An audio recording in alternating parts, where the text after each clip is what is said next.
मशरिक़ वुस्ता आज सिर्फ एक जोग्राफियाई खित्ते का नाम नहीं, बल्कि ये उस जंगी अलाव का इस्तारा बन चुका है जो पूरी उम्मत मुस्लिमा के सीने में दहक रहा है।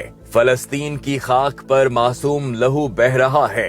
यमन के बच्चे भूख और बमबारी के दरमियान सिसक रहे हैं। शाम के खंडरात में इंसानियत दफन हो चुकी है। इराक की जमीन अभी तक फितनों के जख्म सह रही है और लीबिया वहाँ खड़ा है जहाँ रियासत का तस्वुर ही मिट चुका है। ये सब बहरान अलग अलग नहीं बल्कि एक ही बीमारी की मुख्तलिफ अलामात हैं, और वो बीमारी है क़यादत का खला। वो खला जो उस वक्त पैदा हुआ जब उम्मत मुस्लिमा का मरकजी ढांचा टूटा और दुनिया के नक्शे पर मुसलमानों को 50 से ज्यादा टुकड़ों में बांट दिया गया।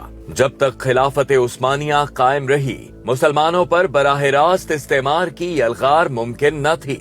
यूरोपी ताकतों को मालूम था कि जब तक एक मरकजी इस्लामी क़यादत मौजूद है, वो बैतुल मक़दस को नहीं छीन सकते, हिजाज पर कब्जा नहीं जमा सकते और न ही नहरे स्वेज को अपनी तिजारती शाहरा बना सकते हैं। इसीलिए खिलाफत को खत्म करना उनकी पहली तरजीह थी। 1916 में साइक्स पीको मुआहदे के जरिए मशरिक़ वुस्ता को मसनूई सरहदों में कैद किया गया, कबाइल को एक दूसरे के खिलाफ खड़ा किया गया और फिर 1924 में खिलाफत का खात्मा कर दिया गया। उस लम्हे से आज तक उम्मत मुस्लिमा एक ऐसे जिस्म की मानंद है जिसका दिल निकाल लिया गया हो। वो सांस ले रही है मगर जिंदगी नहीं, वो हरकत में है मगर सिमत से महरूम है। आज का सबसे खतरनाक महाज इसराइल और अमेरिका की ईरान पर मुसल्लत करदा जंग है। नाजायज सेहोनी रियासत ने ईरान की आला सियासी और अस्करी क़यादत और तनसीबात को निशाना बनाया है और अमेरिका ने सेहोनी रियासत की फौजी छतरी थामकर पूरे खित्ते को एक वसी जंग की तरफ धकेल दिया है।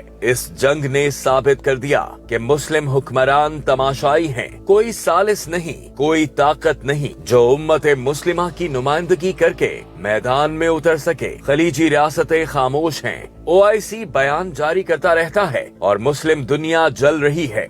आज मशरिक़ वुस्ता में जो भी ताकतवर नजर आते हैं वो या तो मगरिबी एजेंडे के आलाकार हैं या इलाकाई बालादस्ती की दौड़ में एक दूसरे को तबाह कर रहे हैं। कोई एक भी ऐसी आवाज नहीं जो पूरी उम्मत की नुमाइंदगी कर सके।